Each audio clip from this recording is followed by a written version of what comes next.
Então, então beleza, eu vou me apresentar, depois você se apresenta. Opa aí, pessoal, bem-vindos ao Invitas Podcast. Meu nome é Lourenço Franzato, hoje estamos aqui com o Rodrigo Bertual.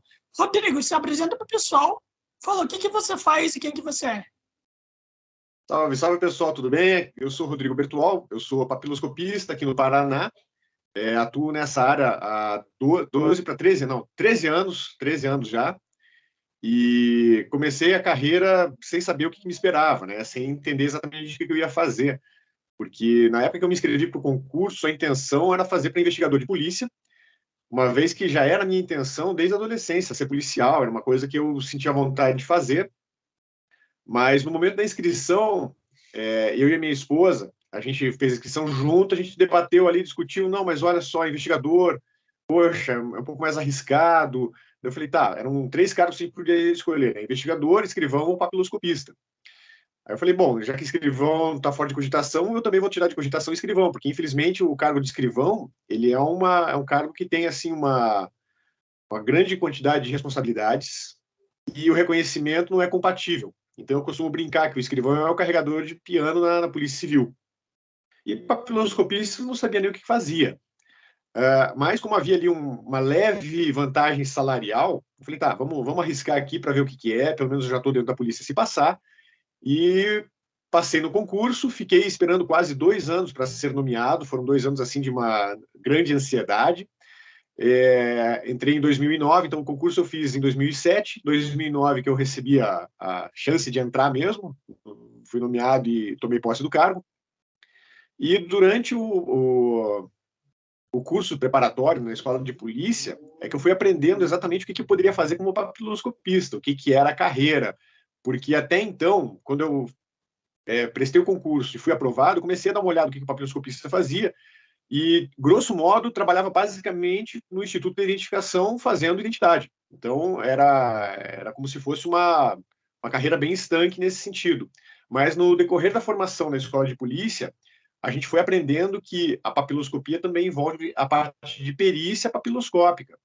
Então, eu percebi, poxa, é uma área que eu vou ter muito mais prazer de atuar do que apenas fazer um trabalho que é mais burocrático, não no sentido negativo da expressão, porque tem gente que se afina muito bem nisso daí, no atendimento ao público, na forma de estar ali trabalhando com o atendimento, com a confecção da carteira de identidade, querendo ou não, é uma função muito importante, porque sem uma carteira de identidade, o cidadão não existe, né? Mas não era a minha praia. Então, eu me dediquei muito, nesse período de formação na escola de polícia, à parte de perícia papiloscópica.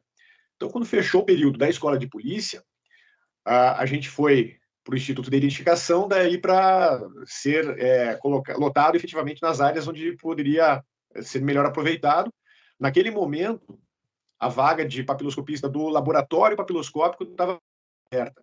Eu falei, bom, eu vou me garantir nessa área pericial por aqui mesmo, não é um negócio que eu estou 100% à vontade, mas eu consigo dar conta. Deu mais ou menos um mês do final da escola de polícia, já estava trabalhando no laboratório, aí surgiu um curso de perícia papiloscópica avançada em Vitória, no Espírito Santo, em novembro de 2009. Passei 15 dias em Vitória, trocando ideias com papiloscopistas do Brasil inteiro. Ali foi muito bacana essa troca de experiências, porque a gente percebe aonde que está necessitando de uma sintonia fina para elevar o nível de todos os papiloscopistas a um patamar que seja assim o adequado, né? Porque existem estados que estão muito acima. O Distrito Federal, por exemplo, é assim a gente tem como padrão ouro da papiloscopia brasileira. Então eles têm uma qualidade de pessoal lá, os papiloscopistas do DF, eles têm uma capacidade de trabalho fenomenal. E havia outros estados que a carreira estava quase que em extinção, né? Havia lá 3, 4 profissionais para atuar no estado inteiro, então eles teriam muita dificuldade de fazer de atuar em todas as áreas que o papiloscopista pode, porque é uma questão praticamente impossível, né? Você em 3, 4 pessoas dá conta de atender um estado inteiro.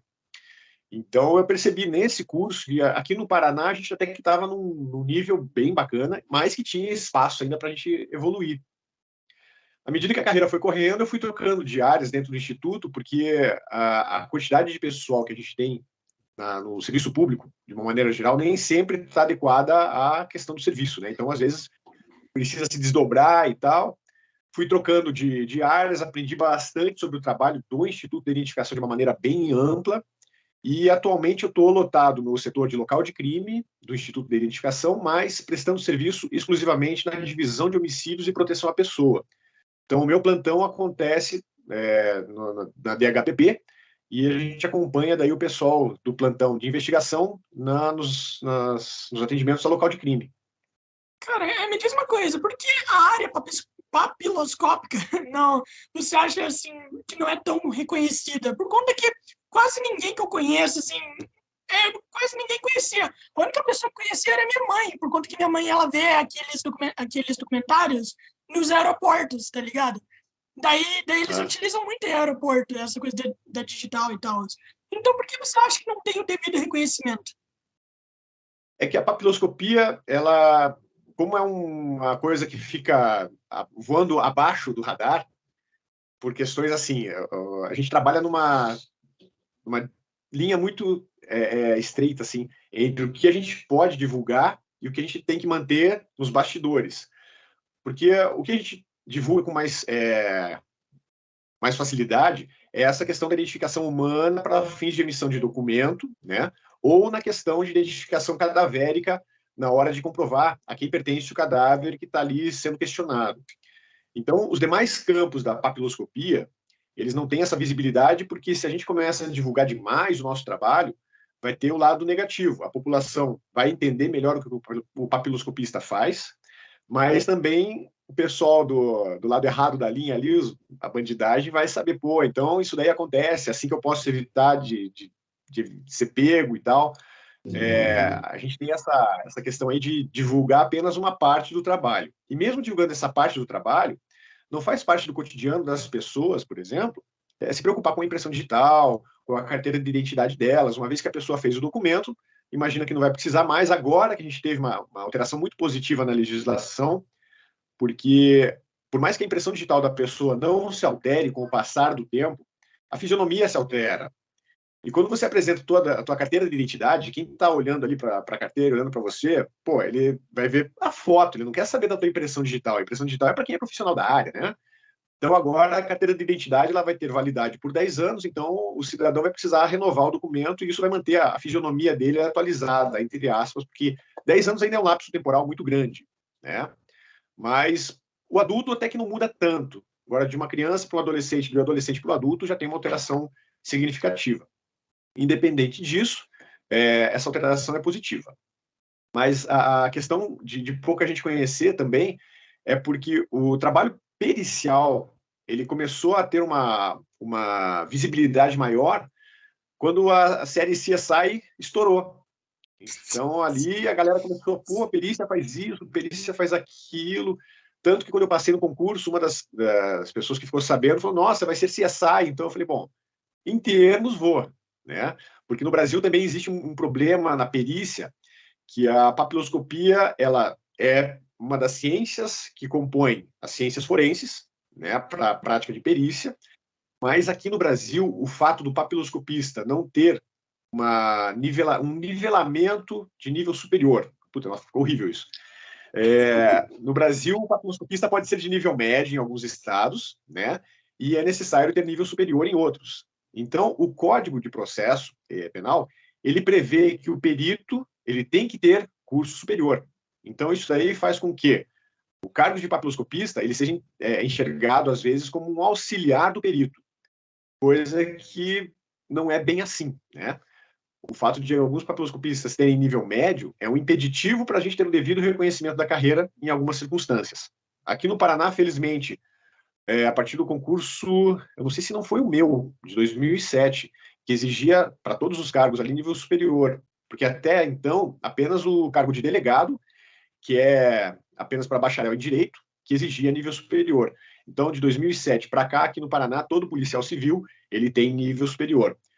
E, bem ou mal, a minha turma de 2009 foi a que permitiu aqui no Paraná que houvesse um salto, né, do trabalho da identificação civil para a identificação, para a perícia papiloscópica em geral, porque antes faltava matéria humana. a forma como a carteira de identidade era produzida dependia muito do ser humano ali manuseando o papel, fazendo a verificação. O papiloscopista, olho na impressão digital, no papel ali, para verificar se a pessoa já não tinha uma carteira de identidade. O acervo físico do Instituto de Identificação é uma coisa assim enorme, é gigantesco, né? Então, você vai lá, vai fazer a tua segunda via da identidade no sistema antigo, faziam a coleta das suas impressões digitais com tinta, mandavam para o Instituto de Identificação, passava por alguns setores e chegava no setor de pesquisa papiloscópica. Ali era onde havia uma demora muito grande, porque procuravam a tua primeira via, comparavam para ver se era você mesmo ali, e também, se houvesse alguma suspeita de fraude, haveria necessidade de verificar se a pessoa não estava passando por outra, né? Em 2007, houve uma evolução no sistema de emissão de carteira de identidade. A gente adotou aqui o sistema digital, então a biometria digital foi implantada, e ela demorou um pouco até engatar direitinho aqui, porque a licitação foi um pouco... como é que eu vou dizer? Bom, a empresa que fornecia esse material de informática para a gente, ela demorou um pouquinho mais de tempo do que o necessário para implantar todo o sistema. Mas em 2009, já estava mais ou menos ali a coisa andando num ritmo adequado, a emissão dos documentos no Paraná estava atendendo a demanda da população, e daí havia a abertura para que a gente começasse a fazer o trabalho de perícia em campo. Então, eu tenho muito orgulho de fazer parte da primeira equipe de atendimento ao local de crime, mesmo trabalhando em laboratório papiloscópico. Então, aqui vale a pena explicar a diferença do local de crime e do laboratório, né? O pessoal, quando vai fazer a perícia de local de crime, eles chegam na ocorrência, então está presente lá, eventualmente, a vítima, a polícia militar, a equipe de investigação da polícia civil, da delegacia competente, e a gente faz a coleta preliminar ali de informações para saber o que aconteceu. Então, vamos supor aqui que houve o furto a uma casa, né? Uma casa foi invadida, e daí está lá o pessoal fazendo a parte de preservação do local de crime, chega o papiloscopista, chega o perito criminal. Então, o perito criminal ele vai analisar ali a cena para verificar como é que foi feito o rompimento de barreira para entrar no imóvel, se existe algum fluido biológico ali, sangue. No caso do cara ter arrebentado uma janela, ter se cortado, pode ficar lá uma mancha, uma gota de sangue que eles podem usar para fazer coleta de material biológico. E o papiloscopista, com base na dinâmica do que aconteceu ali, vai fazer a análise dele para tentar encontrar a impressão digital. Eventualmente acontece, no local de crime, os autores do crime manusearem alguns objetos que a gente não tem a possibilidade de periciar em campo. Então é interessante que esses objetos sejam encaminhados para o laboratório. Daí no laboratório a gente tem algumas técnicas que podem ser utilizadas lá para verificar se naqueles objetos encaminhados existe impressão digital. Aí era onde eu entrava. Eu fazia o trabalho de buscar impressões digitais nesses objetos aí, juntava com as impressões digitais que foram levantadas no local de crime e a gente encaminhava para o setor que ia fazer o confronto, né? No caso, seria a busca efetiva de quem é o dono daquela impressão digital que foi encontrada. Cara, me diz uma coisa, é possível falsificar digital? Por conta que digital é uma coisa, tipo, que eu acho muito difícil, tá ligado? É uma coisa que, tipo, tá no seu dedo, como é que tu vai falsificar? É possível isso? Cara, é possível você criar algumas impressões digitais. Existe um software italiano, se eu não me engano, que ele gera impressões digitais aleatórias, né? Agora, a aplicabilidade disso daí, ela fica muito restrita. Então, por exemplo, se eu quiser falsificar a minha impressão digital para um terceiro utilizar, de repente, eu não sei se é nesse sentido que você está falando, Não, mas, assim, nesse mesmo. É nesse sentido mesmo. o que acontece quando a gente percebe que tem fraude, por exemplo? O pessoal faz dedo de silicone, porque alguns leitores biométricos, eles não fazem a diferenciação de matéria viva e matéria morta. Então, se você pega um dedo de silicone, você consegue fazer se ludibria a máquina. Você engana a máquina. Óbvio, em algumas circunstâncias, isso daí necessita de uma ajudinha de terceiros, porque algumas coisas saltam aos olhos, né? Porque como é feito um controle biométrico ali, dependendo da circunstância, você tem como saber se está sendo fraudado ou não. Tanto que, na década passada, a gente chegou a derrubar alguns casos de servidores que tinham que bater ponto eletrônico por biometria e fizeram, em determinados setores lá, todo mundo fez um dedo de silicone, aí escolhiam lá O dia que um funcionário ia pegar o dedinho de silicone de todo mundo e ia colocar no leitor lá para dizer que a pessoa tinha comparecido para trabalhar. Então, é uma possibilidade nesse sentido, tá? Agora, uma coisa que é pouco provável de acontecer, mas existem estudos nesse sentido, é você se apropriar da impressão digital de uma pessoa. Por exemplo, você está tomando um refrigerante ali, deixou a tua impressão digital no copo, na latinha, e alguém conseguir pegar aquela impressão digital e transportar para outro suporte. Então, aí tem toda uma teoria de como é que se faz isso, mas é muito difícil, é muito complicado. Para você plantar uma impressão digital num objeto, numa superfície, é muito complicado. Você tem que estar com muita vontade de prejudicar a pessoa que você está colocando a impressão digital dela lá. Uhum. Cara, eu estava lendo, né, sobre papiloscopia e eu vi que há 4 subdivisões, né?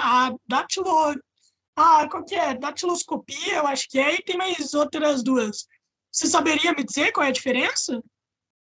Tá. Então, a papiloscopia, ela engloba toda a questão da identificação humana, né? Na parte de impressões digitais, que é a datiloscopia propriamente dita. A gente tem as impressões palmares, né, que é a quiroscopia, e as impressões plantares, que é a podoscopia. Então, esses 3 grandes grupos lidam com a nossa pele. E o papiloscopista, ele também tem a habilitação para fazer a identificação por meio da face. Então, a gente também atua realizando representação facial humana ou o popular retrato falado. A diferença é que a maioria dos institutos de identificação ou os órgãos onde o papiloscopista está vinculado, porque hoje está acontecendo também um outro movimento no Brasil, onde, em alguns estados, a papiloscopia está dentro da polícia científica, como é o caso do Rio Grande do Sul, Santa Catarina. Então, eles têm a polícia científica com papiloscopista. Aqui no Paraná é a polícia civil com papiloscopista, e a polícia científica tem os peritos criminais e o Instituto Médico Legal. Mas o papiloscopista, de uma maneira geral no Brasil, ele vai fazer a representação facial humana utilizando um software que vai fazer uma composição de imagem. A gente conversa com a vítima, com a testemunha, com a pessoa que está ali para fazer a descrição da pessoa, que pode ser uma vítima, pode ser uma pessoa desaparecida. Enfim, a gente consegue conversar ali na entrevista para coletar informações e vai apresentando pedaços de retratos para fazer essa composição, e no final a gente equaliza tom de pele, inclui ou retira alguns detalhes, porque como o nosso banco de dados de imagens para esse tipo de trabalho, ele tem algumas peculiaridades. Às vezes a pessoa pode falar assim, não, mas o sujeito ele tinha o cabelo mais claro. Aí a gente vai lá no editor de imagem e dá uma alterada na tonalidade do cabelo. Ah, não, mas ele tinha uma cicatriz aqui debaixo do olho. Você vai lá e inclui essa cicatriz. O retrato falado, ele não tem o viés, por exemplo, de ser exatamente igual à pessoa. O que ele precisa trazer para a equipe de investigação? Elementos característicos daquela pessoa, para que, com base nisso, eles consigam mais ou menos vislumbrar quem possa ser ou o agressor, o bandido, a pessoa que cometeu o crime. E essa é uma das modalidades de auxílio que o retrato falado propicia hoje, né? Então, seriam essas 4 áreas. Então, 3 de papiloscopia, na parte de pele, a datiloscopia, que trabalha com os dedos, a quiroscopia, que é a impressão palmar, e a podoscopia, que é a impressão plantar. Uhum. Cara, você falou sobre reconhecimento facial. Isso é uma parada muito interessante. Cara, me diz uma coisa. Por exemplo, vocês conseguem fazer reconhecimento facial de qualquer um? Ou o que é necessário para mim entrar na coisa do reconhecimento facial, sabe? Para o pessoal me identificar. O que que é precisar, sabe? Por exemplo, vocês não podem ir lá e falar, não, vamos lá no Lourenço e reconhecer ele, ver o que ele está fazendo, tá ligado? Vocês podem fazer isso? Ou como é que funciona? Precisa ter como é que eu posso falar? Como é que é a palavra? Não é confirmação. Como é que é a palavra?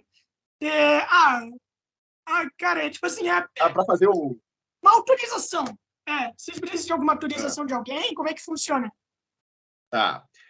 Geralmente, nessa parte de reconhecimento, a gente tem que trabalhar ali de acordo com a solicitação da autoridade policial ou da autoridade judiciária, né? Eles encaminham um ofício para o Instituto de Identificação, de repente tem lá uma filmagem e eles têm a necessidade de saber quem aparece naquela filmagem. Então, a gente tem alguns papiloscopistas que são especializados em fazer esse tipo de trabalho, né? E eles usam um software que também vai auxiliar no trabalho. E aqui é uma questão muito interessante, porque tanto na questão do reconhecimento facial, quanto na questão do EIFES, que é a parte de automatização da busca de impressão digital, o ser humano ele é uma ferramenta imprescindível, porque os softwares de reconhecimento facial e de impressão digital, eles ainda não estão 100% habilitados a fazer isso daí de uma forma autônoma.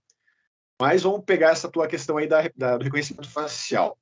Supondo que você tenha sido visto em determinado lugar e que haja filmagens nesse sentido, tá? E supondo que daí a polícia sabe que você esteve lá, sabe teu nome, pôde te qualificar e mandou essas informações para a gente. Então, mandou lá o vídeo que está sendo questionado para saber se era você a pessoa que aparece naquela filmagem, manda os teus dados pessoais, seu nome, data de nascimento, filiação, e com base nisso a gente busca lá as imagens no nosso banco de dados de identificação civil para verificar se a gente tem uma fotografia sua. E com base nisso, a gente faz as análises pertinentes na imagem e na foto, né? Eventualmente, eles têm uma outra filmagem, pô, tem aqui 2 filmagens que a gente quer saber se essas 2 filmagens é a mesma pessoa. Que vamos supor aí, num caso de roubo a banco. Então, foram 2 bancos roubados num período aí de 2 semanas, as filmagens têm algumas similaridades, aí a autoridade policial encaminha essas imagens para a gente, vamos supor que daí não tem um suspeito. Aí o trabalho fica um pouquinho mais complicado, porque se a gente não, na base de dados não tiver uma imagem que tenha similaridade com aquela pessoa lá, o máximo que a gente vai poder fazer é dizer, olha, as pessoas que estão aparecendo nesses vídeos trata-se da mesma pessoa ou são pessoas distintas. Então a gente tem essa possibilidade de fazer. Mas a autorização para realizar esse tipo de análise, ela obrigatoriamente precisa vir de uma autoridade, seja policial ou seja um juiz. Cara, é possível uma pessoa não conseguir ser identificada? Tipo assim, Existem possibilidades. tipo assim, por exemplo, ela não tem a imagem dela lá no banco de dados? É possível isso? Isso acontece. Como eu tinha comentado contigo, até 2007, a gente tinha uma dificuldade na questão da identificação humana, né? Então, a gente dependia, às vezes, de fazer lá a parte toda física mesmo do processo. Recebia a foto impressa, né? A fotografia vinha aquele formatinho 3x4 tradicional, colada no suporte, e a gente também fazia identificação criminal, que é quando a pessoa era presa, chegava na delegacia e não admitia o nome verdadeiro dela. Naquela época havia uma falha na parte da identificação, porque nem sempre a delegacia acionava o papiloscopista para ir até lá, fazer a fotografia da pessoa, coletar os padrões papiloscópicos, né, fazer o popular tocar piano ali. Então, a gente teve uma parte do nosso banco de dados lá que era apenas dados biográficos, não tinha impressão digital e não tinha foto. Então, às vezes acontecia de chegar um ofício lá no instituto, a gente está aqui com o Zé das Couves preso e a gente precisa saber se ele tem RG no Paraná. Aí, quando a gente procurava o Zé das Couves lá no nosso acervo, no banco de dados, existia o Zé das Couves, mas não tinha lá a foto nem a impressão digital do cara. Então, não tinha como a gente afirmar se aquele que estava se dizendo ser Zé das Couves na delegacia realmente já tinha sido identificado e seria a mesma pessoa. Então, a gente conseguiu mudar alguns procedimentos aqui na identificação criminal junto com a lei, né? Porque tem que caminhar para e passo com o que a legislação determina.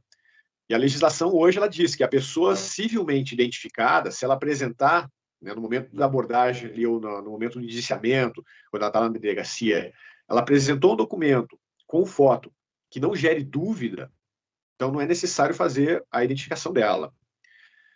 Porém, se você chega lá, não tem documento nenhum e você está sendo acusado por um crime, então a gente vai fazer a tua fotografia, vai coletar as suas impressões digitais, e se você não for do Paraná, a gente vai colocar os seus dados conforme você declinou, né, ali, falar o teu nome de pai, mãe, data de nascimento, naturalidade, e isso daí fica no nosso banco de dados. Eventualmente acontece de um dia o cara ser preso, dar o nome X, passa-se um tempo, vem um ofício de fora, solicitando informações sobre a pessoa, daí descobre-se que em outro estado ela deu um outro nome. Então a gente fica na dúvida, qual seria o nome verdadeiro dessa pessoa? Hoje o sistema brasileiro de identificação ele é relativamente falho. Agora que a gente está conseguindo sair desse ciclo vicioso de dificuldade de identificar o cidadão brasileiro. Porque como o TSE abraçou a questão da biometria para fazer o título de eleitor, então toda a população brasileira aí de 18 acho que a 75 anos, né? Não lembro agora qual é a idade máxima que a pessoa é obrigada a votar, não lembro mesmo, mas enfim, nessa faixa etária, todos os brasileiros estão identificados. Então, o TSE tem lá no banco de dados deles as fotografias e as impressões digitais das pessoas. Se acontecer de uma pessoa do Amapá vir parar aqui no Paraná, cometer um crime e está sem identidade, a gente tem condição de, pelo convênio com o TSE, verificar as impressões digitais se bate ou não. Então, às vezes acontece, por exemplo, de ser preso uma pessoa de Santa Catarina, ele dá o nome dele, a gente tem condição de verificar junto a eles lá ou ao TSE se confere com a mesma pessoa. Então, a questão da identificação, ela só não é possível quando a gente não consegue coletar impressão digital. E isso aí pode acontecer quando a pessoa nasce sem os membros, né, sem as mãos. E também existe uma síndrome, chamada síndrome de Nagali, que a pessoa nasce com as palmas das mãos, os dedos, a planta dos pés ali, tudo lisinho, a pele ela é lisa, ela não tem as linhas de impressão digital. Aí, nesse caso, quando a gente vai fazer a identificação da pessoa, ela vai apresentar um laudo médico atestando que ela possui aquela síndrome e daí não vai aparecer lá o dedo dela na impressão digital ali, vai aparecer uma informação, né? Mas no nosso banco de dados, por exemplo, pelo menos a imagem dela a gente já tem. E por mais que a identificação facial ela ainda necessite de alguns aprimoramentos, tanto no Brasil quanto no mundo, já facilita na hora de identificar aquela pessoa. Cara, se uma pessoa nasce sem os membros e tal, por exemplo, sem os braços, vocês tiram do pé? Daí? E, Ah, que exatamente. legal. Na semana passada, teve uma situação assim, que o pessoal, acho que do... Não lembro agora se era do Mato Grosso, cara, me falhou a memória aqui. Até consigo procurar, mas teve uma situação que o pessoal fez a identificação do cidadão lá, ele não tinha as mãos e fizeram a coleta daí da impressão do dedo, do dedão do pé direito dele. Mas essa informação vai constar no prontuário da pessoa, né? Agora, se ela não tem nem membro superior nem membro inferior, daí realmente não tem muito o que coletar. A informação que vai constar na carteira de identidade é que não possui impressão digital. Depende aí, como essa parte de identificação civil não é muito a minha área de conhecimento, não vou saber te dizer exatamente qual é a informação que vai ser impressa no documento de identidade da pessoa. Mas, com certeza, ela vai poder tirar a carteira de identidade para o direito dela, né? Uhum. Não é pela falta da impressão digital que você vai impedir a pessoa de conseguir o documento. Cara, tem alguma diferença de tirar a impressão digital do pé ou da mão? Ou Não. não? Basicamente, assim, o que vai acontecer é que o dedo do pé, o artelho, né, ele vai ter uma área maior de pele ali para você fazer a coleta. Então, alguns leitores biométricos, eles não vão conseguir capturar a área integral da impressão do artelho, né, do dedão. Então, a gente consegue, eventualmente, vislumbrar que aquela impressão digital ali pode não ser da mão. Mas existem pessoas que têm algumas condições lá em que a mão cresceu em demasia. São casos raros, mas acontece, né? Que alguns membros têm a morfologia está alterada ali, o dedo está um pouco maior do que o normal, mas independente disso, o fato é que a gente consegue analisar as linhas da impressão digital, procurar dentro dessas linhas e da impressão digital alguns pontos característicos que vão permitir apontar a quem pertence essa impressão digital. Uhum. Cara, tu acha que os equipamentos hoje em dia utilizados para identificação ou de digital ou facial aqui no Brasil é precário comparado a outros países? Ou tu acha que tá assim na faixa mesmo? Acho que tá bom. Cara, a gente está numa condição assim em que não há um padrão, tá? Não existe assim uma empresa única que vai fornecer esse material para todo o Brasil. Então, a empresa que fornece o software de impressões digitais para o TSE, é diferente da empresa que fornece o mesmo tipo de software aqui para o Instituto de Identificação. O que é importante? Que ambos softwares, no nosso caso, tenham os padrões de leitura da impressão digital dentro da norma internacional. Por quê? Se eu mandar o arquivo da minha impressão digital para os Estados Unidos, por exemplo, vamos supor que aconteceu um acidente, que eu estou viajando lá nos Estados Unidos, infelizmente vim a falecer, e o Instituto de Identificação do Paraná encaminha lá para os Estados Unidos as minhas impressões digitais no meio informatizado, no meio digital. O software deles lá vai ter a condição de abrir esse arquivo e fazer a leitura dele, porque não é como aparece às vezes nos seriados, quando coloca a impressão digital da pessoa lá no computador, não é a impressão digital em si que o computador vai fazer a leitura. Ele vai procurar ali alguns pontos que o algoritmo encontrou, e esse algoritmo é que tem que estar padronizado. Então, independente do software, da empresa fornecedora do software, o software tem que estar dentro do padrão, que a gente chama de padrão NIST. Então, hoje, a gente no Brasil pode dizer assim, que a maioria das empresas que prestam serviço de fornecimento de software de impressão digital, elas têm uma qualidade bem bacana, bem bacana. Cara, aliás, falando nas séries e tal, qual que é a diferença da vida real pro CSI, assim? O que o CSI acerta, o que ele erra? Eu não sei se tu viu o CSI para poder falar. Sim. Então, quais que são as diferenças? Eu assistia muito CSI antes de entrar para a polícia, né? Sabia que a realidade brasileira não ia chegar muito perto daquilo, mas à medida que a gente vai trabalhando na área, a gente ou começa a assistir o CSI com aquele olhar mais crítico, assim, né? De, porra, mas isso aí não tem como ser desse jeito. Porque, óbvio, a ficção ela precisa te grudar lá na tela, trazendo alguns artifícios ali que façam com que você realmente, nossa, não quero parar de assistir esse negócio. Mas no mundo real não é bem assim, né? O laboratório papiloscópico, por exemplo, aqui que eu atuava, ele era dentro de uma churrasqueira. A gente improvisou muita coisa. Então, os papiloscopistas que começaram o trabalho lá, mas não tiveram a oportunidade de dar continuidade, eles desenvolveram algumas ferramentas para a gente poder fazer o trabalho ali, porque o valor do equipamento real, às vezes, era muito proibitivo, porque não existem muitos fabricantes de equipamento forense para papiloscopia aqui no Brasil.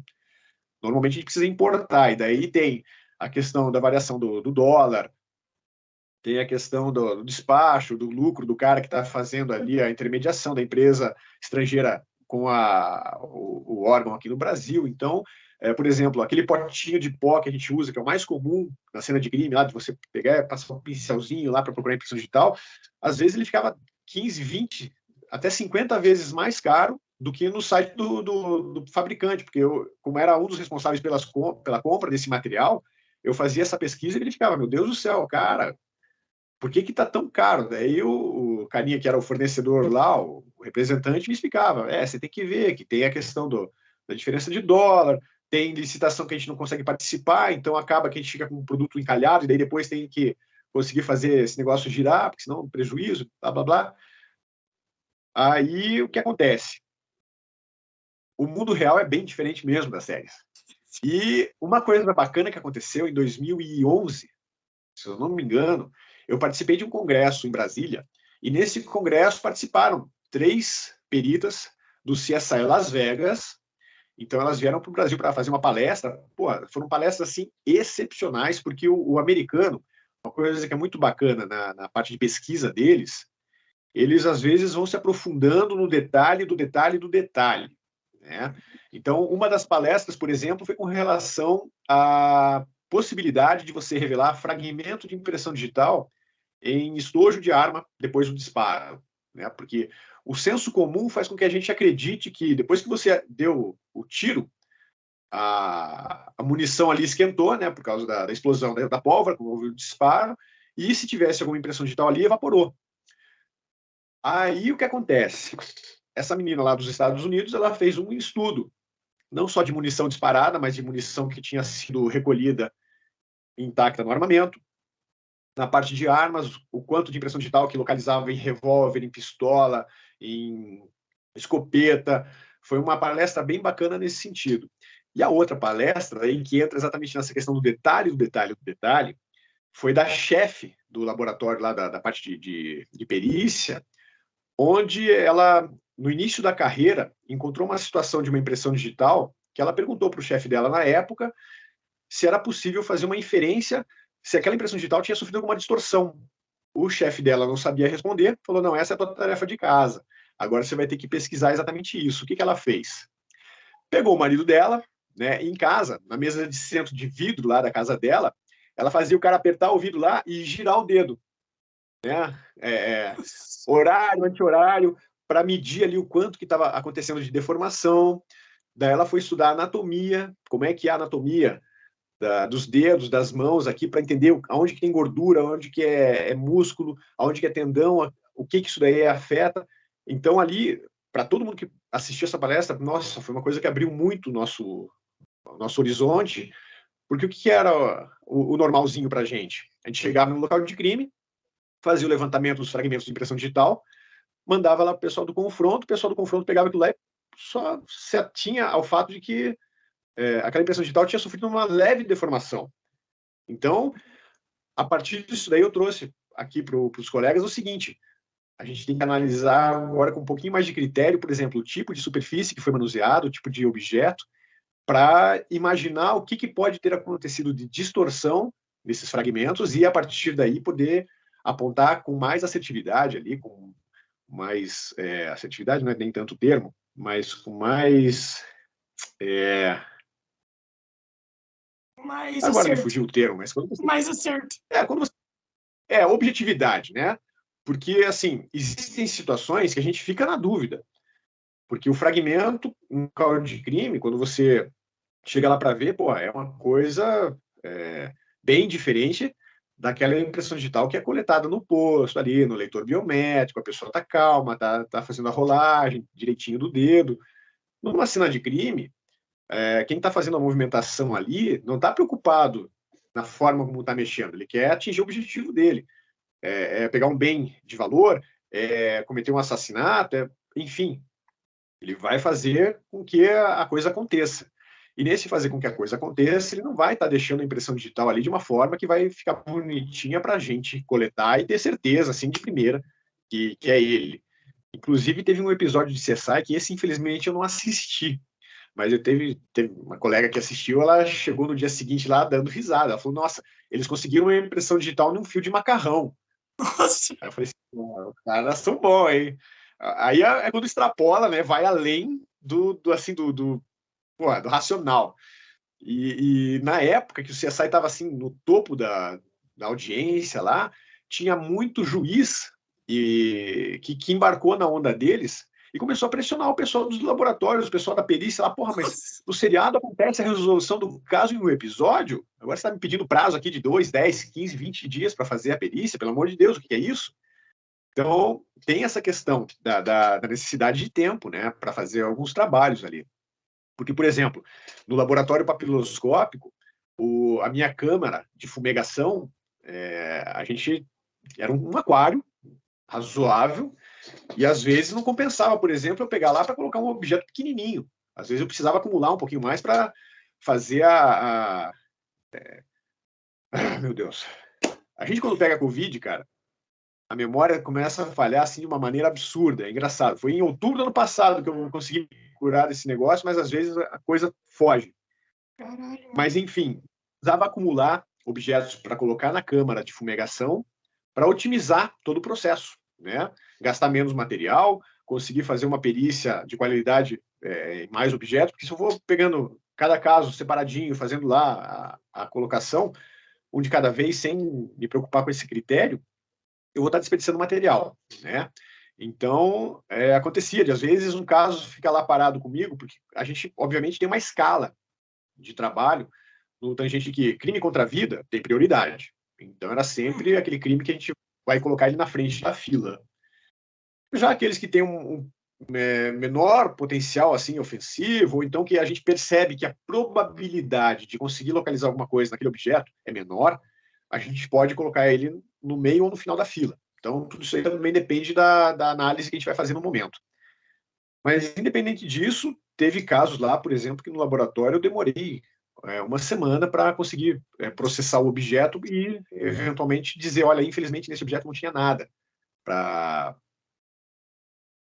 constar como impressão digital. Aí o que acontece? Nessa época, eu ficava muito preocupado de não deixar muito tempo o objeto parado ali. Porque, poxa, a impressão digital vai sumir. E daí? O que eu vou fazer? Não é bem assim. A impressão digital ela permanece no objeto dependendo das circunstâncias climáticas, né? Então, se o clima está mais seco, mais quente, ela vai ter uma durabilidade um pouco menor. A umidade, se tiver um pouco maior, tende a manter a impressão digital por mais tempo naquele objeto. Se está exposta em intempéries, se está num ambiente abrigado, tudo isso daí interfere no tempo que uma impressão digital pode ficar no objeto. Cara, e me diz uma coisa. Uma das coisas que eu sempre me perguntei foi o seguinte: em todas as cenas, por exemplo, de série, filme, desenho, alguma coisa assim, quando o assassino ele não quer deixar a impressão digital, ele usa uma luva. E depois ele vai lá e limpa a arma usando a luva. Porque dizem nas séries que quando você utiliza a luva, a impressão digital não fica na arma. E nem coisa do tipo. Eu queria saber, isso é verdade? Essa coisa da luva, a impressão digital não fica quando você utiliza ela? A questão da luva, ela é capciosa, porque uma das coisas que a gente percebeu na época que começou a trabalhar em campo, a gente pegou o trabalho de campo no verão aqui, né? Então a gente chegava lá para fazer a perícia, colocava aquela luva convencional para fazer o trabalho, e lá pelas tantas, porque a perícia papiloscópica, ela, querendo ou não, é um trabalho mais minucioso e demorado na cena do crime, né? Porque a gente nem sempre tem lá o vídeo de como é que a pessoa agiu no ambiente. Então a gente tem que sair procurando, às vezes, de acordo com a característica da situação. E às vezes demorando pra caramba, a gente com a luva lá, ela começou a ficar molhada, né? Suando demais lá dentro, e a gente percebeu que estava passando a impressão digital pela luva. Né? Não era uma impressão digital bonitinha e tal, mas estava começando a sair o fragmento. Então a luva, quando o cara usa para manusear uma arma, sim, a probabilidade dele deixar uma impressão digital na arma é praticamente nula. Né? A gente não consegue encontrar, se ele fizer esse manuseio aí, cobrindo as mãos. Por quê? A pessoa, quando está atuando numa atividade legal, a tendência é que a adrenalina dela suba. Subiu a adrenalina, você já começa a suar um pouco mais na mão, e isso daí facilita a deposição da impressão digital. Né? Salvo aqueles caras que são psicopatas, que daí vão cometer o crime sem se alterar, vai estar tudo ali no nível de estresse mínimo e tal. A pessoa que está cometendo um crime, ela tende a ter uma maior probabilidade de impressão digital ali na cena. Né? E na arma, se você está com a luva, mesmo que você esteja suando demais, os fragmentos que podem vir a surgir se a transpiração acontecer em excesso e chegar a passar pela luva, o fragmento nem sempre vai possibilitar saber a quem pertence aquela impressão digital ali. Isso é outra coisa que também acontece na série. Na série, apareceu a impressão digital, eles conseguem identificar o dono. No mundo real, não. Às vezes a gente tem que deixar a impressão digital que a gente localiza na cena do crime arquivada e não sabe de quem é, mas ela está lá no meio do nosso acervo.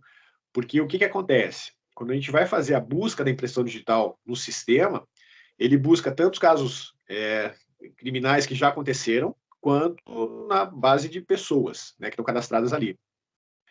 Já teve situação, em meados da década passada, em 2013, que estava uma série de roubos a banco aqui em Curitiba, e a gente conseguiu lá alguns fragmentos e não sabia de quem que era aquela impressão digital. Né? E teve duas ocorrências que a gente conseguiu fazer a vinculação delas, justamente porque a mesma pessoa esteve atuando ali. Eles tinham um modus operandi para esconder lá, esconder não, encobrir as câmeras de vigilância, e nos objetos que eles usavam para fazer isso, a gente conseguiu localizar as impressões digitais e aconteceu o match, né, a confirmação de dois fragmentos pertencerem à mesma pessoa, só que essa pessoa não estava na nossa base de dados. Então, demorou um tempo até que a gente conseguiu receber uma resposta, acho que de Santa Catarina, informando que aquelas duas ocorrências, porque até um tempo atrás, aí, cara, é uma coisa complicada pra caramba, porque teve uma época que a gente não tinha um EIFES estadual, aqui no Paraná. A gente utilizava um EIFES em convênio com a Polícia Federal. Então, nesse banco de dados da Polícia Federal, constavam as pessoas que estavam cadastradas criminalmente lá. Então, toda pessoa que cometia um crime entrava nessa base de dados, os estrangeiros que tinham dado entrada no país entravam nessa base de dados, e as pessoas que faziam passaporte também estavam nessa base de dados. Então, ele era um EIFES isolado. A gente não tinha como pegar a nossa base de dados civil e incluir dentro desse banco de dados da Polícia Federal. Porém, o que aconteceu nesse caso aí? A pessoa cometeu um crime em Santa Catarina, foi presa, aí o pessoal de Santa Catarina incluiu o cadastro dela no banco de dados da Polícia Federal, e daí eles positivaram essas duas ocorrências para a gente. Então, havia esse intercâmbio de informações. Teve ocorrência que a gente aqui no Paraná também positivou de outros estados, justamente porque se a impressão digital sem dono continua lá na base de dados, na hora que a gente inclui um criminoso, o computador ele automaticamente já faz uma busca para verificar se já tem alguma outra pessoa com esse nome cadastrada ou se dentro dos fragmentos de impressão digital tem alguma coisa que possa bater com aquele ser que está sendo incluído ali no momento. Então é uma coisa bem bacana. A partir do momento que a gente conseguir fazer esse cruzamento de informações com mais agilidade, cara, a bandidagem vai ter pelo trabalho. Ah, mano, cara, e me diz uma coisa. Aliás, você vai para muitas cenas de crime e tudo mais, né? Então, como que fica a sua cabeça? Tipo, ao ver lá uma pessoa tá sem vida, tá ligado? Tá morta, foi assassinada, sei lá, cena com psicopata. Como é que fica? Você se acostuma com isso? Ou você apenas fala, mano, tá, é só mais um trabalho? Entende? Como é que fica? Um pouco de tudo, tá? Eu confesso para você que a primeira cena de crime que eu compareci, que tinha um cadáver ali ainda fresco, causou um choque muito grande, porque até então eu nunca tinha presenciado uma coisa tão violenta daquele tamanho. Era uma advogada que foi assassinada na porta de casa, ela estava saindo com o carro dela, ela morreu com 5 tiros na cabeça, então o estrago foi enorme, tinha muito sangue no carro dela, e foi bem chocante naquele momento ali. Só que, à medida que você vai trabalhando com isso, que você vai convivendo com isso, você cria mecanismos, algumas pessoas criam, aí cada um tem a sua estratégia para lidar com isso daí. Sem querer, eu desenvolvi um botãozinho, sei lá, de liga e desliga. Saí do meu plantão, venho para casa, eu não fico pensando na ocorrência, sabe? Porque ela foge da minha alçada, no sentido de que eu não vou conseguir ajudar a equipe de investigação mais do que eu ajudei fazendo na minha perícia. Então, a minha perícia, o meu trabalho ali foi feito. Se eu conseguir levantar uma impressão digital, que bom, porque é uma probabilidade de acelerar o processo de investigação.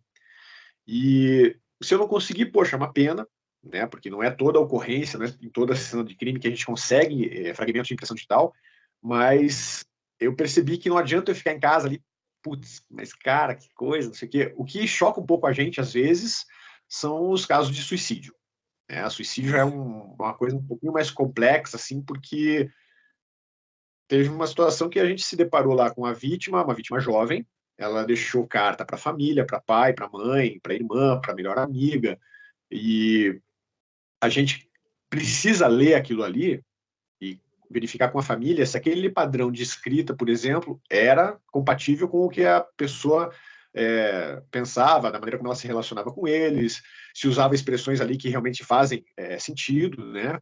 Então, quando eu li essa carta que ela deixou para os pais, cara, foi um caso que mexeu bastante, porque ela era jovem, uma vítima jovem, a família era bem estruturada, tinha posses, era uma casa confortável, sabe? Então, no senso comum, não haveria por que ela se matar.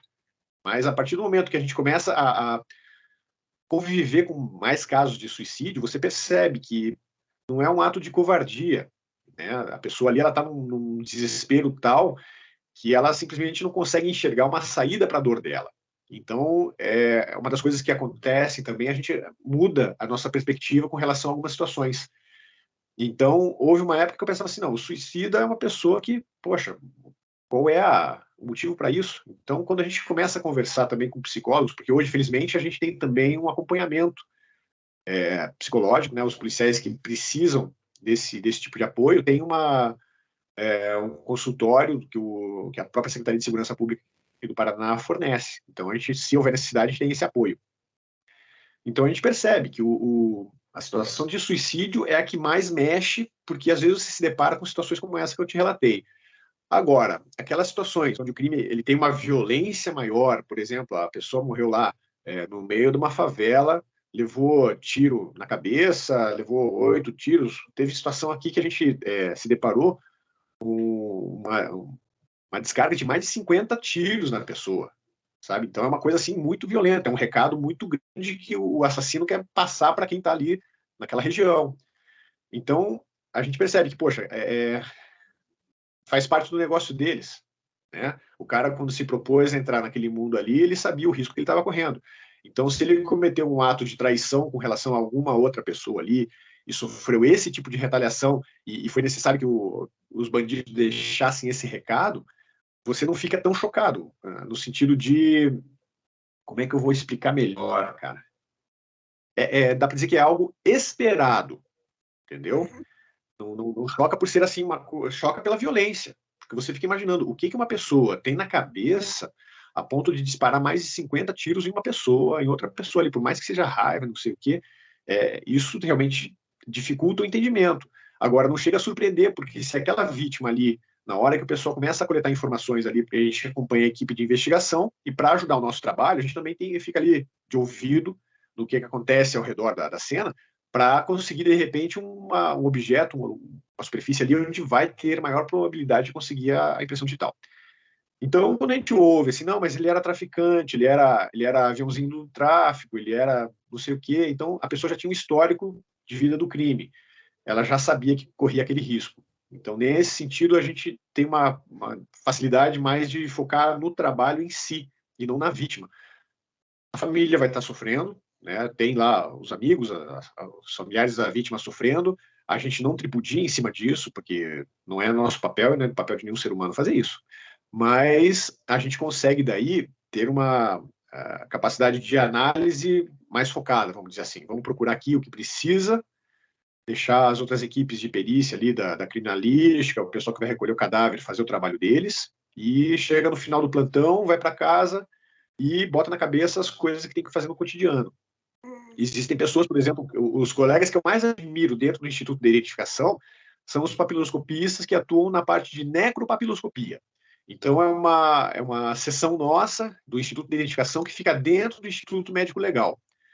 Porque foi determinado que no Paraná, nenhum cadáver que entre no Instituto Médico Legal saia sem a devida identificação, quer seja pelo método papiloscópico, de arcada dentária, DNA, enfim, o corpo precisa sair daí para ser sepultado com uma identidade. Aí existem aqueles casos em que realmente não é possível identificar e o juiz autoriza fazer o sepultamento do corpo. E esses colegas que trabalham no IML, eles se deparam com as situações de cadáveres assim das mais diversas. Então, eu precisei fazer um plantão lá uma vez, quando eu chefiava a equipe que estava fazendo tanto identificação de criminosos nas delegacias, quanto a equipe que trabalhava no IML na identificação cadavérica. E daí aconteceu uma situação que o plantonista do dia não podia comparecer, o pai dele tinha sofrido um acidente, e eu fui cobrir o plantão dele. No caminho, a única coisa que eu pensava, que eu pedia a Deus, assim, que não entre criança para eu identificar. Porque naquela época, o meu filho estava para completar 2 anos, não, tinha recém completado 2 anos. Então era bebezinho ainda. Aí, se você se depara lá e identificar uma criança, independente da idade dela, é um choque, porque você faz a paralelo ali do sofrimento daquela família que perdeu a criança com relação a você e teu filho, né? Mas justamente naquele seminário que eu tinha ido para Brasília, lá, que eu comentei com você, que tinha o CSI, um dos papiloscopistas fez uma palestra sobre necropapiloscopia, identificação cadavérica.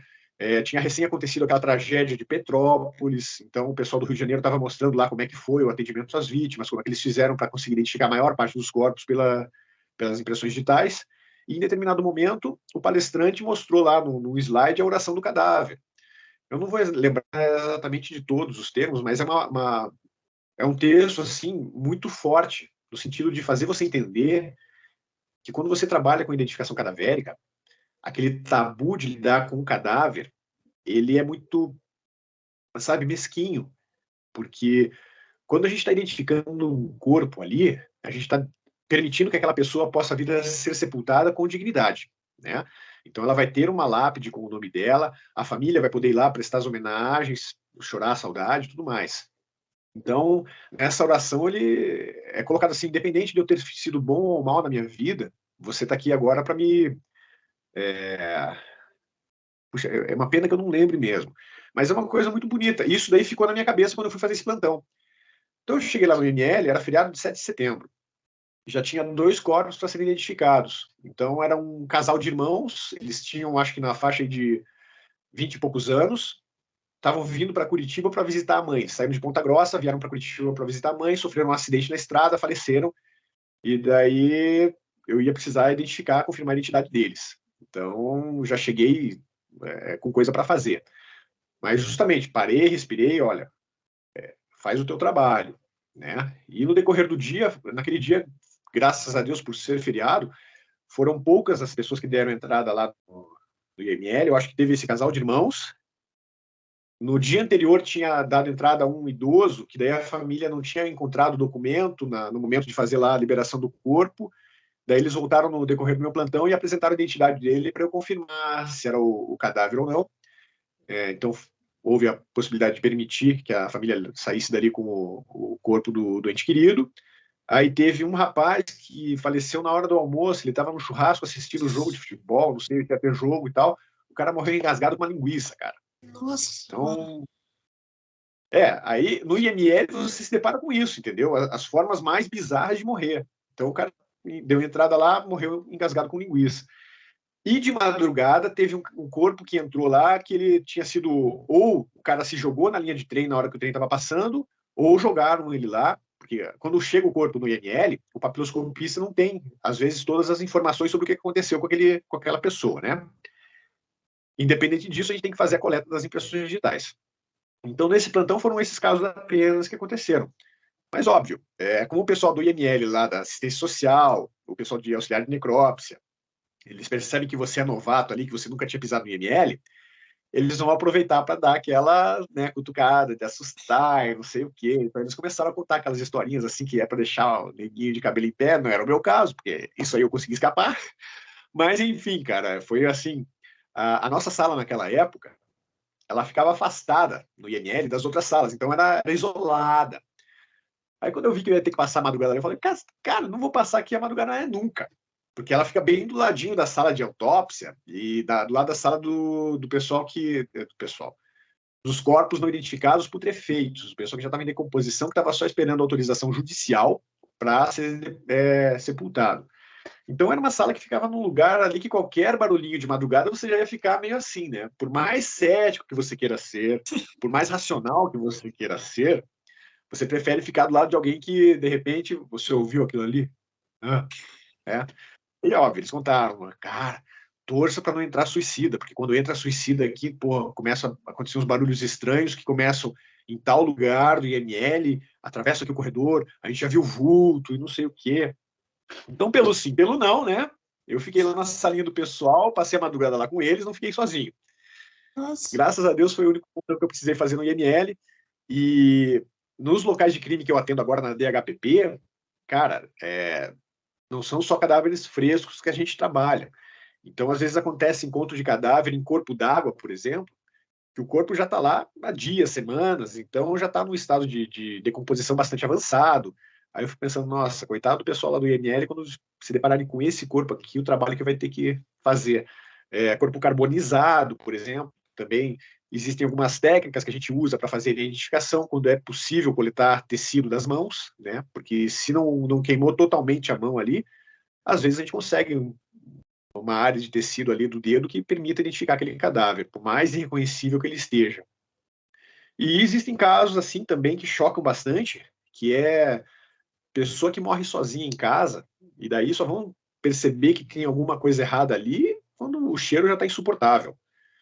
Teve uma ocorrência que eu atendi, era uma senhora de 78 anos de idade, ela morava sozinha e o pessoal só percebeu que tinha alguma coisa de errada, porque na casa vizinha a dela estava sendo feita uma reforma no telhado e o pedreiro, quando subiu no telhado, percebeu que na tela da janela da sala dessa senhora estava infestado de mosca, né? Tinha muita, muita, muita mosca e aquele cheiro desagradável, né? Então ele chamou o pessoal da polícia militar Eles fizeram um primeiro atendimento ali, perceberam que realmente precisava fazer a entrada no imóvel e se depararam lá com a senhorinha. Ela morreu na sala, ela deve ter tido algum mal súbito. Então, imagine, você morrer sozinho ali, 2 semanas o teu corpo ficar lá no... Porque daí eles localizaram uma parente, uma sobrinha dessa senhora, perguntaram quando tinha sido a última vez que eles tinham entrado em contato com ela e tal. Aí ela falou, olha, faz umas 3 semanas, mais ou menos. Então, imagina, é uma pessoa que morreu ali, né? Teve um outro caso também de um senhor que morreu em dezembro. Ele morreu perto do ano novo e ficou no apartamento mais de um mês. Só que como ele era acumulador, os vizinhos não se incomodaram com o cheiro horrível que vinha do apartamento dele, porque aquilo ali era uma condição meio que natural. A família só percebeu que poderia ter acontecido alguma coisa, porque daí ligaram para ele, tentaram várias vezes falar com ele, não conseguiram, e ele era um senhor extremamente recluso, ele era avesso ao contato com com outras pessoas. Então, por isso que ele passou praticamente um mês esquecido lá, e a inferência... Opa, o que aconteceu aqui? Caiu a luz. Ah, mano, tranquilo. Cara, Tranquilo, isso aqui já vai. mano, Aí. peraí, desculpa só te cortar, né? Mas quando você tá falando de suicídio, mano, meio que eu me emocionei por conta que há 4 dias atrás um colega meu, ele cometeu suicídio. Então, tá ainda uma coisa bem recente, tá ligado? Daí ele se jogou da ponte. E daí se encontraram o corpo dele 4 dias depois. Ele tinha, tipo, 23 anos, tá ligado? Então é uma coisa bem recente. Eu vi a postagem que você fez É, homenageando ele ali no teu perfil no então, Instagram, né? Pois é. É, e, eu não entrei para perguntar ali porque é uma coisa muito pessoal, né? sim, Você deixou uma homenagem para o camarada ali e realmente é uma coisa que, cara, somente quem comete suicídio pode explicar o porquê que está chegando àquele ponto da vida, né? Emociona realmente, porque sempre que eu lembro do caso dessa menina aí, bate uma coisa triste porque a gente não imagina que alguém acelera o fim da partida, né? Quando você conhece pessoas que superaram ali a depressão, a vontade, o desejo de cometer suicídio, você conversa com essas pessoas, elas explicam exatamente isso. Olha, você vê a vida sob um prisma que a vida perde a cor. Você não vê sentido em permanecer nesse plano. É, então, acontece por N motivos. Teve uma situação que o rapaz, ele tinha 32 anos, ele havia perdido a mãe 15 dias antes, né? E ele era aquele rapaz que vivia pela e para a mãe. Então eram só os dois que moravam num apartamento. E ele era um cara extremamente estudioso. Ele era, acho que, engenheiro eletrônico. E assim, a forma como ele cometeu o suicídio, ingeriu medicamentos, se não me engano, e ele deixou tudo pronto para quando encontrasse o corpo dele, não ter problema com questão de documentação, até uma instrução na televisão ele tinha deixado, cara.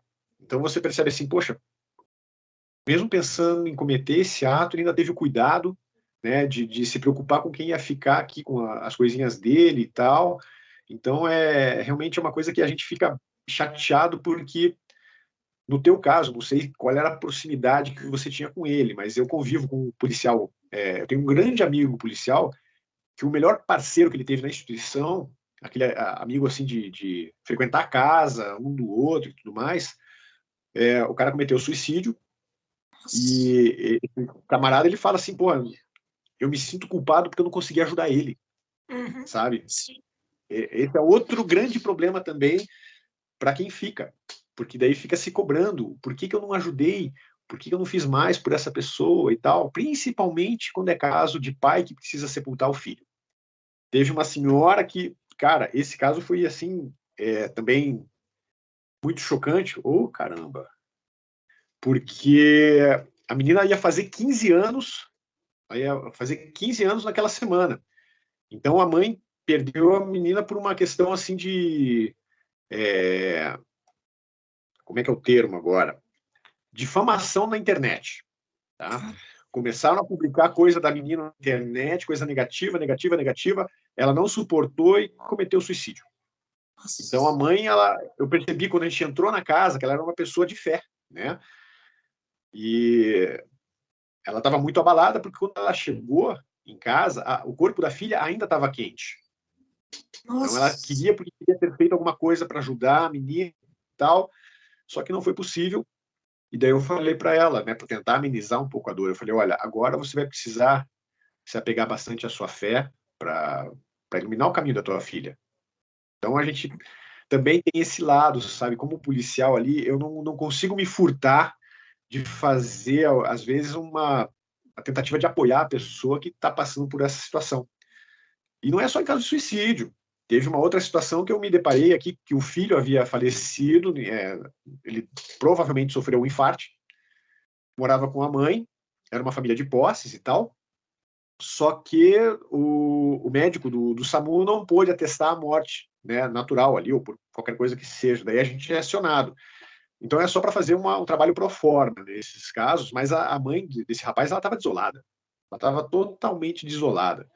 E ela vinha e pegava na minha mão assim, mas ele vai para o IML agora para quê? Por que vocês têm que levar meu filho? Daí eu expliquei para ela, olha, em situações como essa, a gente precisa levar o seu filho porque não foi confirmada uma forma de morte natural, né? Então, a autoridade policial vai solicitar para o IML fazer algum exame complementar para identificar a causa da morte do seu filho. Mas a senhora pode ficar tranquila, ele vai ser tratado com toda a dignidade que ele merece, a senhora vai receber também todo o respaldo, e isso foi acalmando um pouquinho ela, óbvio. Acalmar totalmente a gente não consegue, mas pelo menos a gente passa para a pessoa a questão de que não vai haver um tratamento relapso com o ente querido. Né? Então, a maior preocupação dela é que ele não fosse sepultado como indigente. Então, como as pessoas não conhecem o processo de identificação cadavérica, para realmente garantir que aquela pessoa tenha, né, um nome preservado ali, cadáver, número tal, é a pessoa de fulano de tal. Então, ela estava muito preocupada nesse sentido. E ali eu consegui, felizmente, dar um pouquinho de tranquilidade para ela. Uhum. Mas eu, Cara, pode falar, foi mal. nessa questão do teu amigo aí, cara, eu lamento mesmo, porque quando a gente ouve uma situação dessa, de uma pessoa com essa idade, chegar ao limite, né, é complicado, principalmente para quem fica. Eu espero, imagino assim, pela minha questão de fé, que de repente, lá do outro lado, ele pode estar recebendo o atendimento necessário para ele conseguir chegar a atingir a paz que ele não conseguiu aqui, né? A gente Uhum, pelo menos espera isso. eu espero muito. E, cara, a gente já chegou aqui às 6 horas já. Então, tipo, cara, passou muito rápido, mano. Passou muito rápido, isso é ótimo. Então a gente vai fechar por aqui. Eu não sei se por conta que não pode ficar tarde para você, ver que você vai fazer alguma coisa. Então a gente vai fechando por aqui. Cara, primeiramente, eu só tenho uma pergunta que eu faço para todo mundo, então vou fazer para você também. Cara, quando você olha a sua vida inteira, qual é a percepção que você tem dela? Qual é a percepção que você tem da sua vida?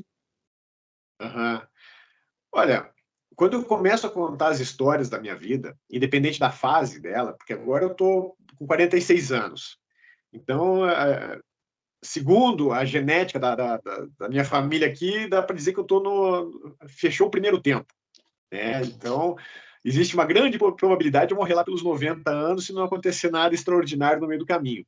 Mas eu percebo assim que toda vez que eu consigo contar para alguém um pouquinho da minha história, eu percebo que fiz muita coisa bacana, que passei por muita coisa bacana, coisas boas, coisas ruins, mas que, independente do que aconteceu, trouxeram algum aprendizado para mim. Então, hoje eu tô casado, tenho 2 filhos, e, assim, quando eu olho para eles e penso na vida que eu tive, eu desejo para eles uma vida melhor, é óbvio, desejo todo pai, mas eu fico feliz de saber que o caminho que eu percorri até aqui, ele foi gratificante, gratificante.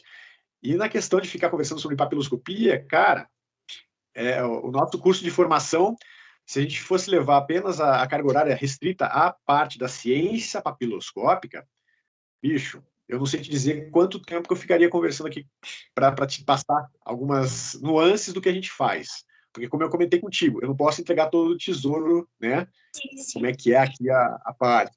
Mas que dá vontade de dar, porque é uma coisa assim que depois que você começa a trabalhar na área, você se apaixona. Então, agora, em agosto, está programada uma nova turma de papiloscopistas, aí a gente tem uma previsão de ingressarem 50 papiloscopistas no quadro. Eu me coloquei como candidato a dar aula, estou torcendo para que eu possa dar aula novamente, porque eu fiz isso em 2010, que foi o concurso que a minha esposa passou, então eu cheguei a dar aula para minha esposa na escola de polícia, foi uma coisa bem bacana. E espero que a próxima turma também esteja lá para poder recepcionar esses 50 novos papiloscopistas que, por meio do meu trabalho, também espero fazer com que eles se apaixonem pela carreira como eu sou apaixonado. Pô, mano, que da hora, mano. Tu fez alguém que nem sabia o que era direito, ficar apaixonado. Então, com certeza você vai fazer. Aliás, mano, você pretende que seus filhos sigam seus passos? Ou você prefere que eles arrumem um trabalho menos cadavérico? Assim, a gente aqui em casa, eu e minha esposa, a gente não tem aquela intenção de interferir na escolha deles, né? Porque acho que tanto ela quanto eu, de repente, os nossos caminhos profissionais não foram exatamente aqueles que a gente gostaria. Eu, por exemplo, queria fazer arquitetura, na época que estava prestando vestibular. Só que por razões N lá eu acabei fazendo agronomia, que não tem nada a ver, né? Mas, querendo ou não, o fato de eu ter feito agronomia me ajudou demais na carreira de papiloscopista, porque o conhecimento de química e de biologia que eu aprendi na faculdade, eu pude utilizar na carreira agora. Então, a gente sempre conversa com eles. O meu mais velho, ele tá para fazer 11 anos, e a gente fala para ele assim, olha, você vai fazer o que você quer da sua vida. Você tem apenas que ser bom naquilo que você escolher fazer. Né? A gente não vai cobrar que ele seja médico. De vez em quando a minha esposa fala, brincando assim, filho, você não quer ser cirurgião plástico para quando a mamãe ficar velha, você ir lá e, né, não sei o que, fazer os procedimentos. Mas, assim, pela minha percepção, por exemplo, eu acho que ele seria um baita de um advogado, porque ele tem uns argumentos aqui para tentar convencer a gente de algumas coisas e tal, e o pequenininho, às vezes, dá a impressão que está indo pelo mesmo caminho. Mas, se eles seguirem a minha carreira, eu vou ficar muito satisfeito, porque eu vou saber exatamente onde que eles estão pisando, onde que eu vou poder orientar para que as barreiras e os desafios não sejam tão grandes, mas, para ser bem sincero, sabe, Lorena, eu espero que eles cresçam num ambiente onde eles não se vejam obrigados a fazer concurso público. Isso porque eu acho que a pessoa, quando ela tem a capacidade de ser empreendedora, de fazer aquilo que ela gosta e ter um ambiente propício para isso, às vezes ela vai ser mais feliz do que como funcionário público. Eu escolhi a minha carreira porque era uma coisa que eu queria, tá? Mas na época que eu estava, que eu havia me desiludido com a carreira de agrônomo, eu fazia umas entrevistas de empregos assim que, cara, eu não estava satisfeito de ter que trabalhar com aquilo, né? Então, eu aceitei fazer o concurso para a Polícia Civil porque era para a Polícia Civil. Se fosse para qualquer outro cargo aí que fugisse de educação, saúde e segurança, eu ia ficar meio que com o pé atrás. Então, o que eu espero para os meus filhos e para o futuro desse país aí é que a gente tenha um ambiente propício para que a pessoa possa exercer a profissão dela com dignidade, que tenha o salário digno, né? Possa morar numa casa confortável, não precisa ser uma mansão. A gente fica imaginando um monte de coisa aí, mas ser rico é óbvio que se puder ser é melhor, né? Mas se não chegar a ser rico, que pelo menos tenha uma condição adequada e digna para se manter. Cara, e eu concordo totalmente. Espero que esse país melhore, né, de algum jeito. E, cara, então é isso, mano. Eu espero que tenha valido seu tempo e divulga pra galera tudo que você tiver que divulgar e a gente acaba por aqui. Não, eu agradeço aí a oportunidade, cara. Precisando de qualquer outra coisa aí, se quiser também conversar sobre outros assuntos, de repente, aí, você manja alguma coisa disso, daquilo, tá? Que quadrinhos, música, cinema, cara, estamos aí à disposição para discutir o que for. Pô, da hora, mano. Você manja de quadrinho, beleza. Eu era colecionador, eu fui colecionador por um bom tempo. Então tamo aí, qualquer dia a gente conversa. Então é isso, cara. Na verdade é pra falar suas redes sociais mesmo, pra galera. A galera sempre fala. Tá. Então, quem quiser saber um pouquinho mais, né, sobre papiloscopia, eu tenho um perfil no Instagram, professor.rodrigo.bertuol, e ali, sempre que possível, eu estou colocando alguma curiosidade, alguma coisa que vai colaborar ali para divulgar a ciência papiloscópica. Então, precisando de qualquer coisa, me procure lá no Instagram, que eu estou à disposição. Então é isso, mano. Muito obrigado por ter participado e tenha uma boa noite. Seu podcast vai estar disponível amanhã às 6h30. Então, boa noite aí, mano. Obrigado por ter participado. Valeu, abraço.